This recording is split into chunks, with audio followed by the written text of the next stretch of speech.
Kumusta na po ang lahat? Magandang hapon, magandang araw, magandang gabi.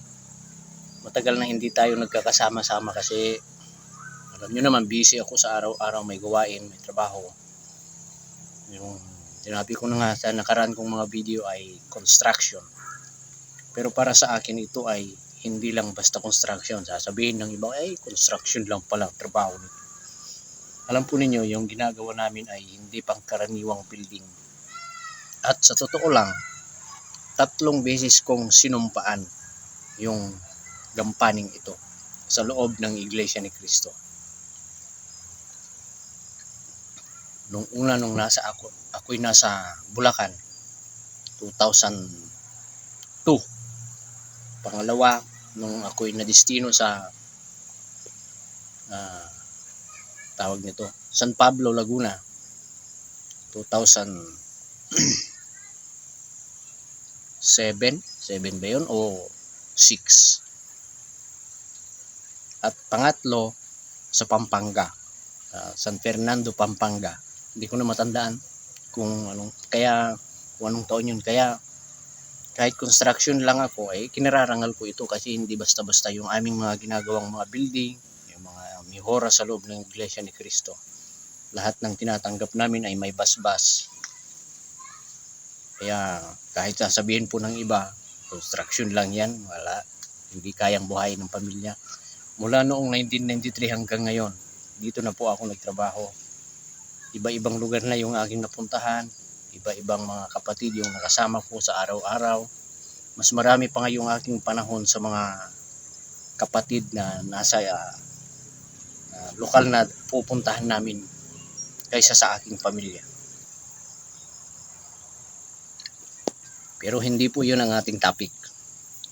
Yung ating topic natin ngayon ay yung tungkol sa pagpatuloy na tatagumpay ng Iglesia ni Cristo sa lahat ng larangan. Ito, may ipapanood ako sa inyo kasi isang relihiyon na gumagamit din ng mga radyo, TV na para sa kanilang mga programa, pero magsasara na. Ikinumpara niya yung relihiyon niya sa Iglesia ni Cristo. Ito, panoorin po natin. Through the use of mass media, talong-talo tayo. Ang program ng Children of Light sa Radyo Veritas, yung sa Know the Truth sa Radyo Veritas, magsasara na sa Lunes, last hearing na. Walang suporta Yung Know the Truth program namin, napagpahirap na, paiyakan. Pero tingnan mo naman, ang Iglesia ni Cristo, halos lahat ng high channel kanina na. Tayo wala. Napag-iiwanan tayo.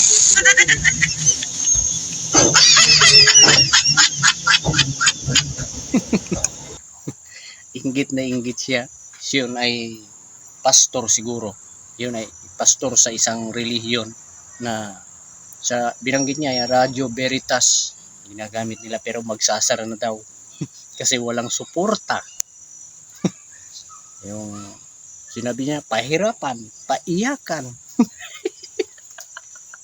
Pero sa Iglesia ni Cristo, binanggit niya, marami ng istasyon, ng TV, hindi lang dito sa Pilipinas, kundi doon sa ibang bansa, sa social media, mapapanood. Talagang marami, kaya patuloy na nagtatagumpay. Kasi nga may pangako ang Diyos sa Iglesia ni Cristo na sinabihan niya sa Isaias 46 ba yun? Hindi ko alam kung anong talata yun. Basta sa Isaias, kung hindi ako nagkakamali, 46:11. Tama po ninyo kung mali ako. Ang nakalagay doon ay, huwag ka anyang matakot, hahawakan kita, aalalayan kita, tutulungan kita, aalalayan ka ng kanang kamay ng aking katwiran. Iyan po ang nangyayari sa Iglesia ni Cristo ngayon. Sa lahat ng larangan, nagkakaisa, nagtatagumpay. Kaya, kung may makapanood po nito, subukan po ninyong makinig sa mga aral ng Iglesia ni Cristo. Hindi ko po ikakahiya ito. I-try lang ninyo. Hindi naman ibig sabihin na kapag nakinig kayo ay Iglesia ni Cristo na kayo. Huwag ninyong pakinggan yung mga nagsasabi na ito ay isang kulto, na mapanira, sila ang mapanira. Kasi hindi na nila kaya yung Iglesia ni Cristo. Tignan ninyo si Epifanio Labrador, na nahimik na. Suko na siya sa Iglesia ni Cristo. Surrender na siya sa Iglesia ni Cristo. Hindi niya kaya. Nanahimik na siya.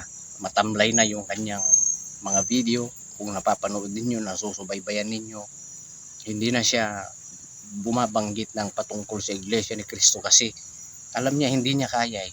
Kahit pa sabihin natin malalakas yung kanyang mga supporters, yung sinasabi niya may mga may tumutulong sa kanya, pero wala, hindi nagtagumpay.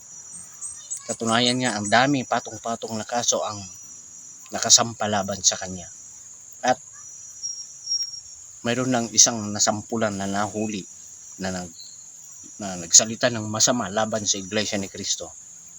Nahuli na sila, nakapriso na sila. Kilala po ninyo yung Federal Tribal Government of the Philippines sa Surigao, yung nagpapadlak ng mga establishmento. Si Bae Lourdes, nagsalita yan ng masama laban sa Iglesia ni Cristo. Pero ngayon, nakakulong na sila, nakapriso na. Kasi nga ay siniraan niya ng siniraan yung Iglesia ni Cristo.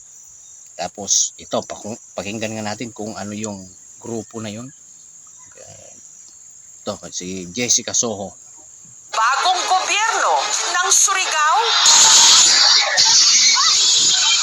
Ang tinutukoy ni Jan at Riza, ang Federal Tribal Government of the Philippines o FTGP, nagpapakilalang religious group na pinamumunuan ng kanilang mga leader na sina Bae Lourdes at si Dato Adlaw. Kami ang totoong inkantado po. Dahil si Bae Dato ang makautos sa hangin, tubig, lupa, apoy po.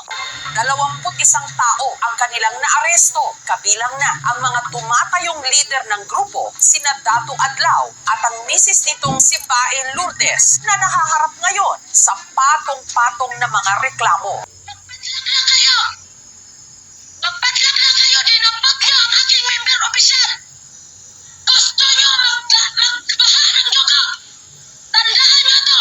Kayo lahat dito sa Surigao, magsara na kayo exhibitors. Patong-patong na kaso ang nakasampa laban sa kanila. Yun ang resulta ng mga taong nang aapi sa Iglesia ni Cristo. Nagkataon lang ba na ganun? Hindi. Kasi nga sabi ng Panginoong Diyos, huwag kang matakot. Ako ang tutulong sa iyo. Lahat ng mga kumakaaway sa iyo, lahat ng mga magsasalita ng masama laban sa iyo ay mapaparam, mawawala, mapapahiya. Yung iba hahanapin mo pero wala na, nasaan na. Natatanda ninyo, mayroon ng direktor noon, direktor ng mga pelikula na nagsabi ulan ng dugo. Nung panahon yata ng rally yun, ng 2015 ba yun? 2016. Ay, sinabi niya, uulan ng dugo. Kasi alam niya na yung Iglesia ni Cristo ay bawal ang dinuguan, bawal ang dugo. Ayun, inatake sa puso, namatay. Hindi lang siya, marami po ang nagpapatunay na lahat ng mga kumalaban sa Iglesia ni Cristo hindi nagtagumpay. Kaya yung ito, pagka mapanood din nyo, magtataka kayo, bakit kaya nagagawa ng Iglesia ni Cristo yung ganitong klaseng tagumpay na talagang hindi kaya ng isang pangkaraniwang relihiyon lang.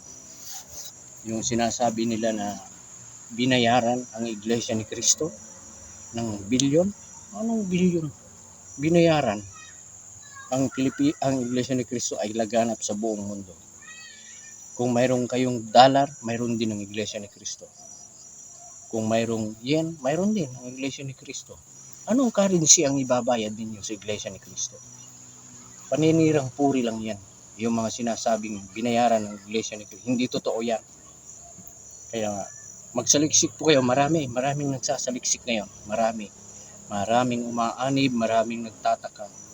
Bakit ang Iglesia ni Cristo ay patuloy na lumalaganap? Hindi lang dito sa Pilipinas, kundi sa buong mundo.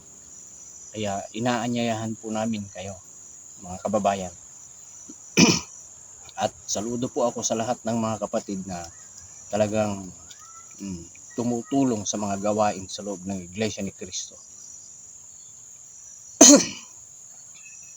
At dahil yun nga, ay patuloy na nagtatagumpay, hindi kaya ng mga kumakaaway, kung ano-ano na lang paninira ang ginagawa nila.